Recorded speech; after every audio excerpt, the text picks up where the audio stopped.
बात करेंगे क्योंकि देखिए लगातार जिस तरीके से हम बात करें लोकसभा की, तो लोकसभा में बिल जो है वक्फ बिल वो पास हो चुका है और काफी हो हंगामा विपक्ष की तरफ से देखने को मिला, लेकिन आखिरकार सत्ता पक्ष जो है लोकसभा में वो पास हो गया और विपक्ष जो है फेल हो गया, क्योंकि 288 वोट इस बिल के पक्ष में पड़े हैं और 232 वोट विरोध में पड़े। रिपोर्ट दिखाते हैं।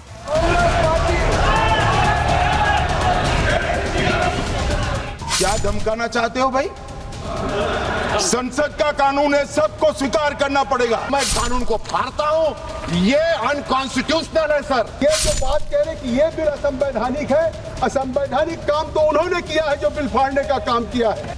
12 घंटे तक जोरदार बहस, 2 घंटे वक्फ बिल पर वोटिंग।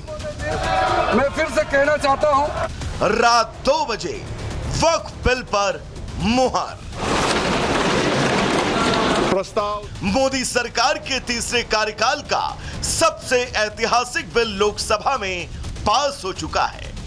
जी हां, वक्फ की मनमानी पर ब्रेक और वक्फ में सुधार के उद्देश्य से लाया गया वक्फ संशोधन विधेयक बुधवार को लोकसभा में पेश किया गया।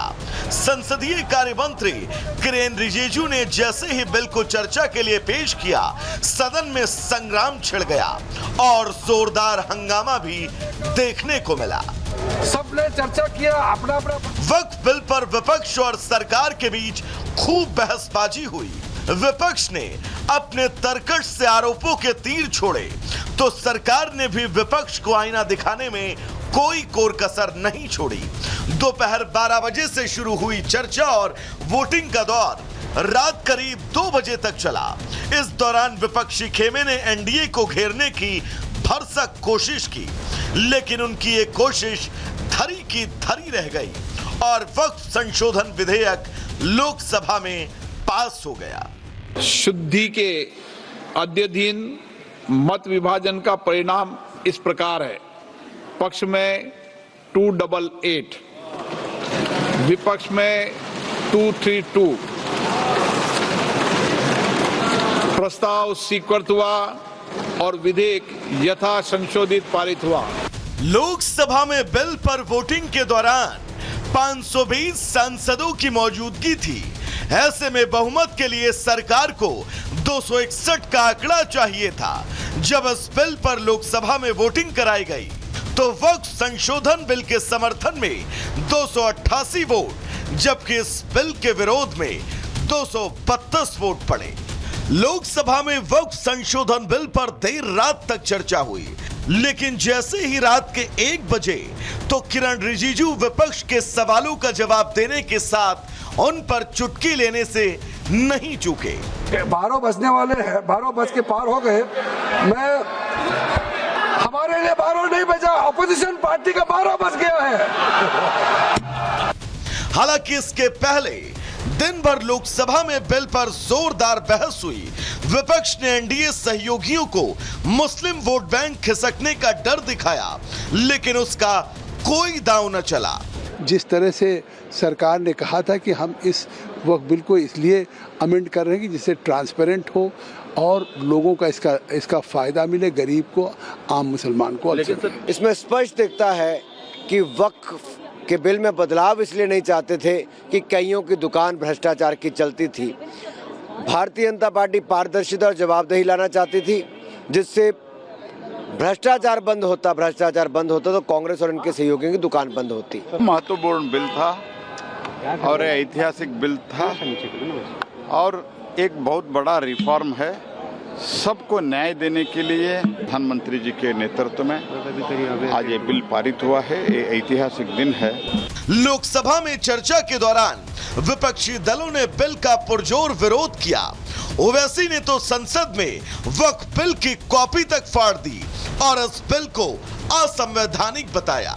तो वहीं अखिलेश यादव ने सीधे सीधे वक्फ बिल को मुसलमानों को बांटने वाला बताया। वक्फ संशोधन पर लोकसभा में चर्चा के बाद विपक्ष द्वारा उठाए गए सभी संशोधन को लेकर लोकसभा अध्यक्ष ने एक एक करके वोटिंग कराई।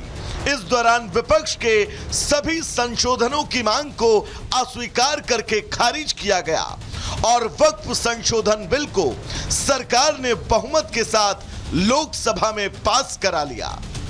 Bureau report, Republic Bharat.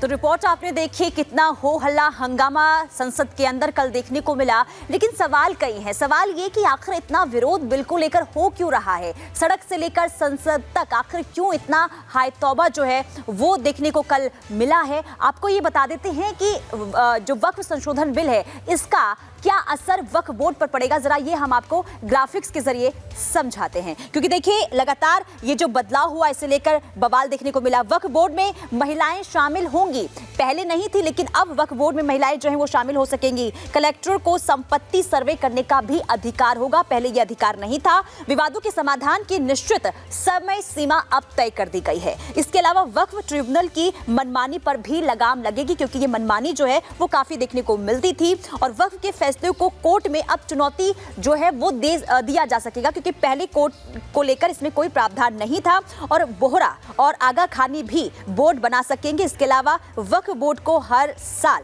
Audit भी करवाना होगा, यानी कि पूरा ब्यौरा ये देना पड़ेगा कि आखिर ये जो संपत्ति है कैसे और कहां से अर्जित की गई है।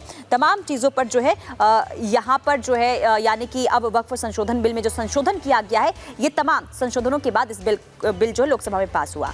अब आगे बढ़ेंगे, किसका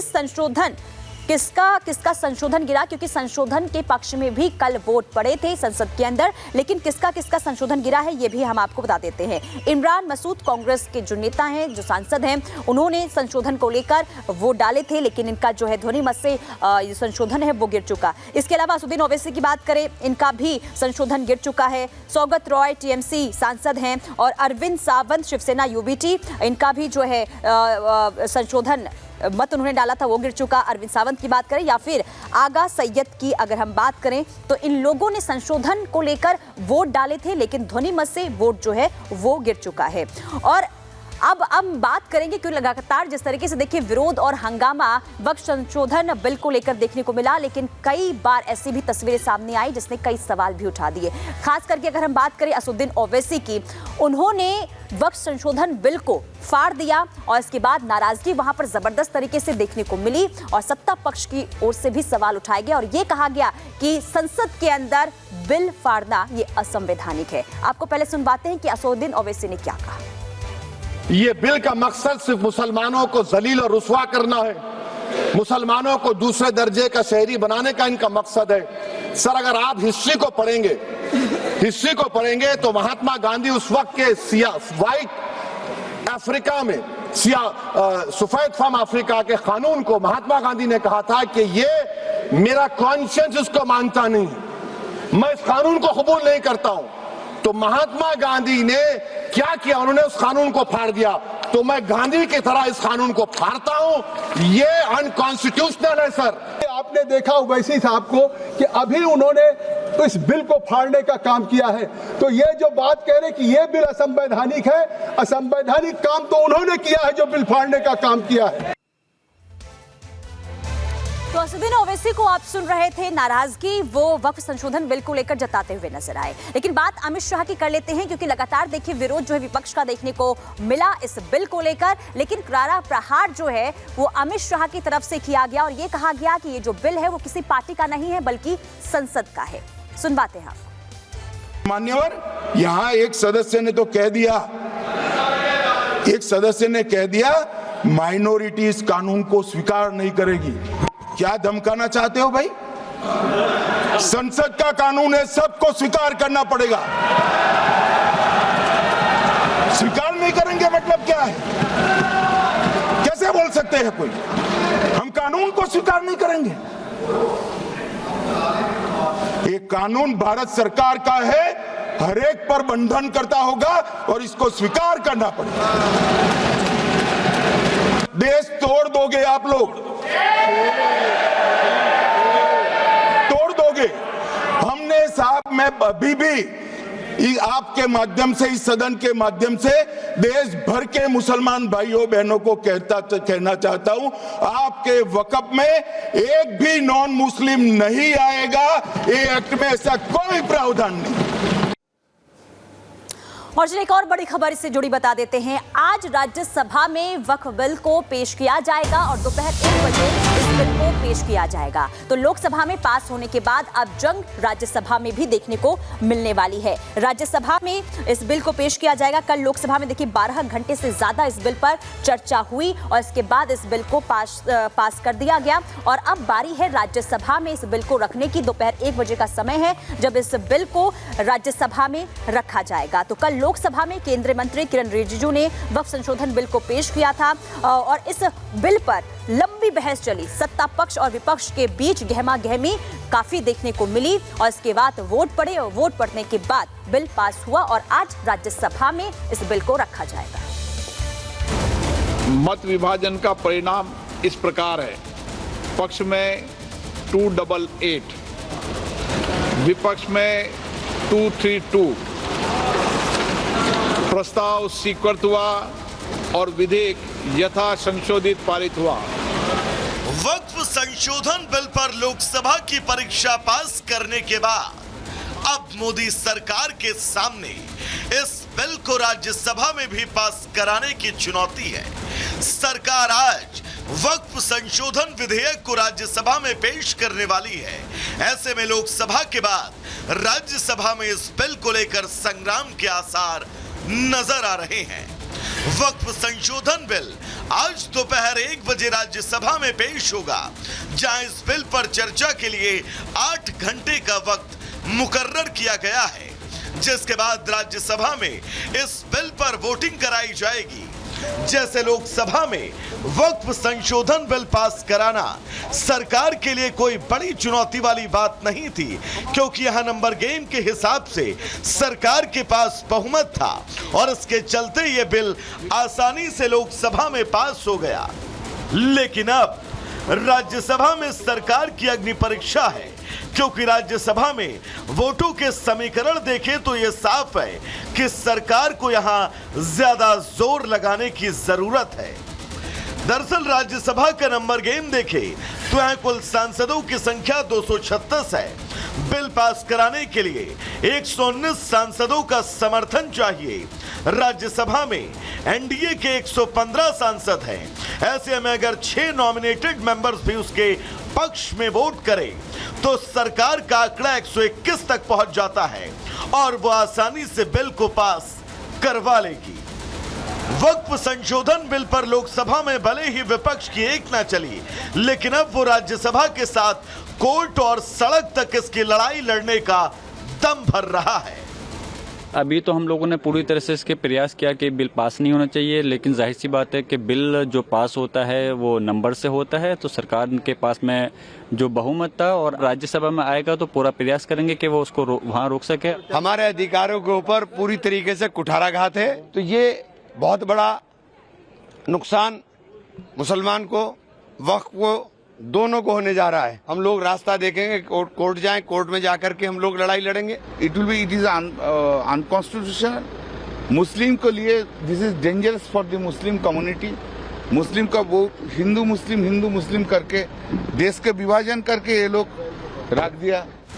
अब विपक्ष जहां राज्यसभा में सरकार को घेरने की तैयारी में है, तो वहीं सरकार विपक्ष के विरोध और आरोपों को बेबुनियाद ठहरा रही है। बहुत अच्छा हुआ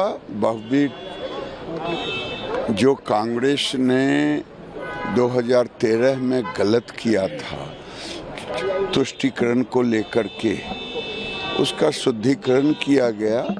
बड़ा सवाल यह है कि वक्फ की संपत्ति जनता के उपयोग में आएगी या कुछ के उपयोग में आएगी। ये मैंने सवाल किया था और आज आपके सामने कर रहा हूँ। लाखों संपत्ति है, एक यूनिवर्सिटी आई, एक मेडिकल कॉलेज आया क्या, एक स्कूल खुला, एक स्किल सेंटर खुला क्या? क्यों? तो ये जो मुतवल्ली जो सिर्फ मैनेजर होते हैं, कैसे मैनेज कर रहे थे? बहरहाल लोकसभा में चर्चा, हंगामे और विपक्ष के विरोध के बीच ये बिल पास हो गया और अब राज्यसभा में भी बिल को लेकर विपक्ष के तीखे तेवर देखने को मिल सकते हैं। लोकसभा में तो सरकार ने विपक्ष का एक भी नैरेटिव नहीं चलने दिया और अब राज्यसभा में भी उसके सामने ये चुनौती होगी। Bureau report, Republic Bharat.